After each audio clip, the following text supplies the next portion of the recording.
வணக்கம். நம்ம தெய்வ அருள் சேனலுக்கு உங்களை அன்புடன் வரவேற்கிறேன். ஒவ்வொரு நாளும் ஒவ்வொரு பதிவில் புது புது வாஸ்து சாஸ்திர விஷயங்களை தெரிஞ்சுக்கிட்டு வரோம். வீடியோக்குள்ளே போகிறதுக்கு முன்னாடி நம்ம தெய்வ அருள் சேனலை இப்போ தான் நீங்கள் ஃபஸ்ட் டைம் பார்க்குறீங்க அப்படின்னா மறக்காமல் சப்ஸ்கிரைப் பண்ணிக்கோங்க. வாங்க இப்போ வீடியோக்குள்ளே போகலாம். வணக்கம். உங்களால் முடியும் நெகிழச் செய்த ஆசிரியையின் கதை. இந்த வீடியோவில் இந்த கதையை உன்னிப்பாக கவனிங்க. ஹெட்ஃபோன் போட்டுட்டு கேட்குறது அப்படின்றது இந்த கதையோட உணர்வை உங்களுக்கு நிச்சயமாக ஆள் மனசில் புரிய வைக்கும். ஸோ முடிஞ்சளவு ஹெட்ஃபோன் போட்டுக்கோங்க. இந்த கதை வெற்றி வரைக்கும் போகிறேன், ஆனால் வெற்றியை நான் பார்க்கவே இல்லை அப்படின்னு துவண்டு போய் இருக்கிறவங்களுக்கெல்லாம் ஒரு ஊந்துதலாக அமையும். வாங்க இப்போ கதைக்குள்ளே போகலாம். உலகில் உள்ள ஒவ்வொரு மனிதனுக்கும் வாழ்வில் ஏதோ ஒரு முக்கியமான தாக்கத்தை ஏற்படுத்தியவராக ஓர் ஆசிரியர் இருப்பார். சில ஆசிரியர்கள் பாடத்தையும் வகுப்பறையையும் தாண்டி மாணவர்களின் தனிமனித வாழ்க்கையில் அக்கறை கொண்டவர்களாக இருப்பார்கள். அவர்களால் பலரின் வாழ்க்கையையே பின்னாளில் மாற்றியிருக்கும். வாழ்க்கையில பல வெற்றிகளை பெற இன்னும் உயர நம்மில் பலருக்கும் ஆசிரியர்கள் தந்த ஊந்துதல் காரணமா இருக்கும்.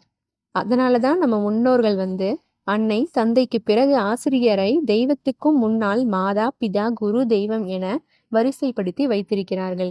காலம் மாறுகிறது, வாழ்க்கை முறை மாறுகிறது, வகுப்பறையும் மாறுகிறது. தொழில்நுட்பம் ஆன்லைனிலேயே பாடம் படிக்கலாம் என்கிற சாத்தியத்தையும் கூட ஏற்படுத்திவிட்டது. ஆனால் கற்பித்தல் முறை தொடர்ந்து கொண்டுதான் இருக்கிறது. இசை, நடனம், பள்ளி பாடங்கள், கல்லூரி பாடங்கள், மேற்படிப்புகள் என எதை கற்க வேண்டுமென்றாலும் ஒரு ஆசிரியர் அவசியம் என்கிற நிலை மட்டும் மாறவில்லை. வெறும் பாட எல்லைகளோடு நின்று விடாமல் மாணவர்களின் எதிர்காலத்தை திட்டமிட்டு வடிவமைக்கும் ஆசிரியர்களும் இருக்கிறார்கள், கண்டிப்பாக இருப்பார்கள். ஆசிரியர் என்ற பெயரை சொன்னதுமே பலருக்கும் பள்ளிக்காலம் நினைவில் நிழலாடும்.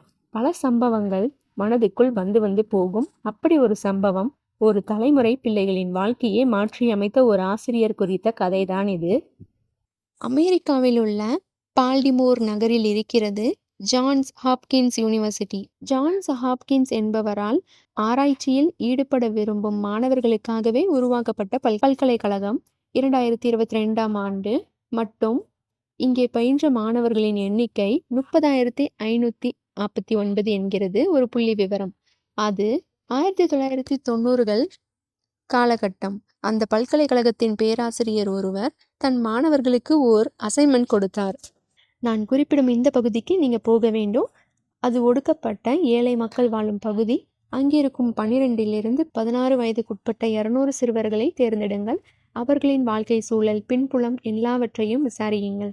பிறகு எதிர்காலத்தில் அவர்கள் யாராக, எந்த துறையை சேர்ந்தவராக மாறுவார்கள் என்பதை மதிப்பிட்டு ரிப்போர்ட்டாக சமர்ப்பியுங்கள் என்றார்.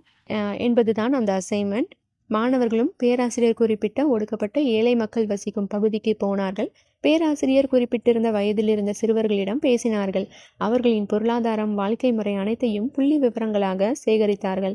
பிறகு தாங்கள் சேகரித்த புள்ளி விவரங்களை தெரிந்து கொண்டு தொகுத்து கொண்டு பல்கலைக்கழகத்தில் ஆய்வறிக்கையாக சமர்ப்பித்தார்கள். படித்த உடனேயே அதிர வைக்கும் ஒரு செய்தியை சொன்னது அந்த ஆய்வறிக்கையின் முடிவு. அந்த பல்கலைக்கழகத்தில் இருக்கும் சிறுவர்களில் 90% பேர் சில காலமாவது சிறையில் கழிப்பார்கள். அப்படி ஒரு குற்ற பின்னணி கொண்டவர்களாக அவர்கள் பின்னாளில் மாறுவார்கள் என்றது ஆய்வறிக்கை.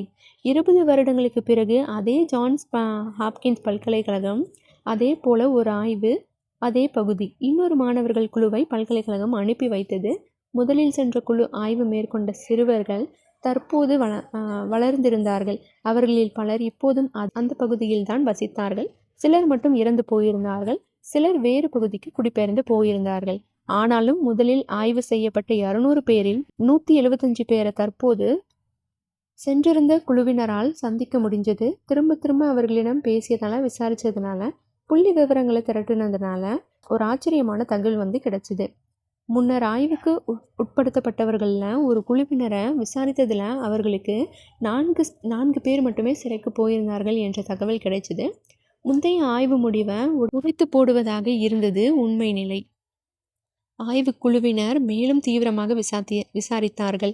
முதல் குழு தன் ஆய்வறிக்கையில் 90% சிறுவர்கள் சிறையில் கழிப்பார்கள் என்று குறிப்பிட்டிருந்தது.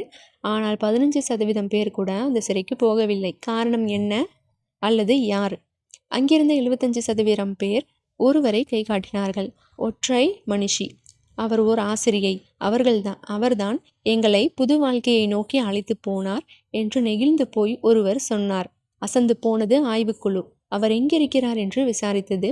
அவரை தேடி போனது. அவர் ஆசிரியர்கள் ஓய்வு பெறும் விடுதி ஒன்றில் தங்கியிருந்தார். ஆய்வுக்குழுவினர் ஆசிரியையுடன் மனம் திறந்து பேசினார்கள். அவரை மனமாற பாராட்டினார்கள். கடைசியில் அவர்களில் ஒருவர் அந்த ஆசிரியையிடம் கேட்டார், இத்தனை பேரும் உங்களை இவ்வளவு தூரம் நினைவு வச்சிருக்கிறதுக்கு என்ன காரணம்னு சொல்ல முடியுமா அப்படின்னு கேட்டார். இல்லை அப்படியெல்லாம் என்னால் ஒரு காரணத்தையும் சொல்ல முடியாது என்றவர் சில நிமிடங்கள் கண்ணை மூடினார். நினைவுகளை அசை போட்டார். பிறகு மகிழ்ச்சியில் முகமலர தனக்குத்தானே சொல்லிக்கொள்வது போல இப்படி சொன்னார். எனக்கு அந்த பசங்களை ரொம்ப பிடிச்சிருந்தது, அவர்களை ரொம்ப நேசித்தேன் அப்படின்னு சொன்னார்.